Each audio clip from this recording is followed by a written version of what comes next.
ध्यान के पहले मेरा जीवन सामान्य ही था, क्योंकि इसके पहले भी मैं विभिन्न ध्यान के इसमें जुड़ा हुआ था।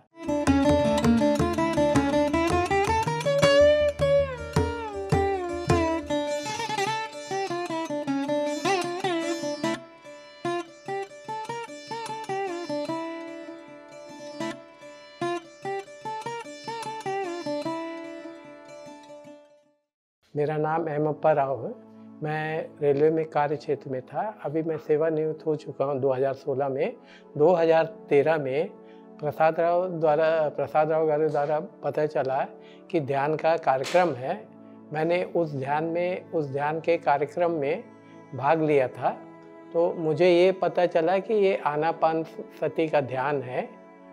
ध्यान के पहले मेरा जीवन सामान्य ही था, क्योंकि इसके पहले भी मैं विभिन्न ध्यान के इसमें जुड़ा हुआ था। लेकिन स्वास्थ्य मेरे अनुरूप ठीक नहीं था। मेरा स्वभाव जो है सामान्य था, क्योंकि मैं इसके पहले भी गायत्री परिवार और क्रिया योग के हिस्से में जुड़ा हुआ था, इसलिए मेरे जन सामान्य से मेरा व्यवहार सामान्य था। ध्यान के सफ़र मैंने 2020 में साइनस का जब मुझे तकलीफ़ हुआ, उस टाइम में मैं मतलब ENT के पास गया था। उसने बोला है कि ऑपरेशन करना पड़ेगा, लेकिन कोविड के वजह से उस टाइम संभव नहीं थी। उसने बोला है कि आप सांस की कुछ प्रक्रिया करिए। तो एक दिन मुझे YouTube जो है वेणु पिरामिड ध्यान जो है कर्नूल का है, उस मास्टर द्वारा ये बताया गया कि अगर आप ध्यान करेंगे आनापानसति तो आप रोग से मुक्त होंगे। और इसमें मैं ध्यान करने लगा। सन 2020 में श्री राव जी के द्वारा पता चला कि पत्ती सर बिलासपुर आ रहे हैं किसी ध्यान कार्यक्रम में। तो उनसे जाके प्रत्यक्ष मिला था।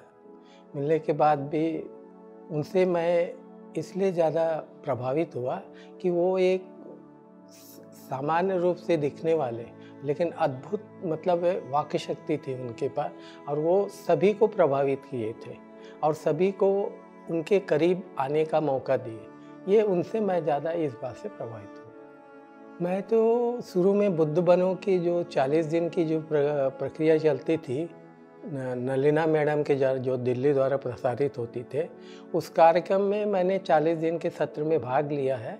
और विभिन्न मास्टरों के अनुभव के द्वारा मैं अपनी खामियों को भी जाना है कि किस तरह ध्यान को अपने जीवन में उतारा जाए और लोगों के तक भी उस संदेश को पहुंचाया जाए। मैंने अपने जीवन में जो मेरे जीवन में निरंतरता रहती नहीं थी, मैं उन मास्टरों, उन किताबों के द्वारा अपने जीवन में स्थिरता लाने का प्रयास आरंभ किया और उसमें मैं सफल भी हुआ, दैनिक जीवन में भी और मैं अपने पारिवारिक संबंधों में भी। मेरे जीवन में एक ये था कि मेरा लड़का तो बीटेक करने के बाद भी कुछ कारणों के वजह से मतलब अपने जॉब के लिए वो था, और फिर उस दौर में मैंने अपने आप को संतुलित किया कि वो अपने जीवन के उद्देश्य या अपने लक्ष्य को पाएगा ही, और वो जीवन में सफल हुआ।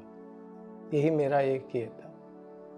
और साथ में मैंने अपने स्वास्थ्य में भी सुधार पाया और संबंधों में भी सुधार पाया। मैंने पिरामिड कैप के द्वारा ध्यान किया और ओशो पिरामिड में भी जाकर अभी कुछ महीनों में किया। उसमें यही है कि जो सामान्य ध्यान होता है वो अगर 1 घंटा बैठने से भी जो सारे अनुभव आते नहीं हैं, वो पिरामिड के नीचे बैठते ही कुछ पल में मास्टरों के द्वारा सहज रूप से वो हमारे ध्यान को सरल बनाते हैं। मैंने अपने संबंधियों को सबसे पहले बताया, अपने परिवार में बताया, उसमें भी लोग प्रभावित हुए।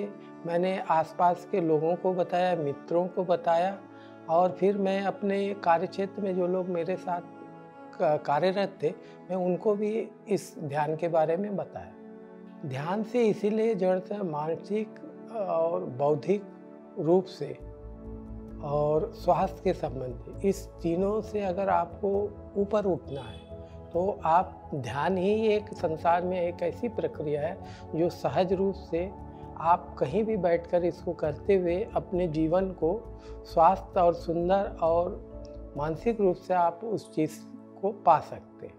आप सभी लोगों से निवेदन है कि आप लोग ध्यान से जुड़िए, मानसिक, बौद्धिक और स्वास्थ्य के रूप से इसका लाभ पाइए।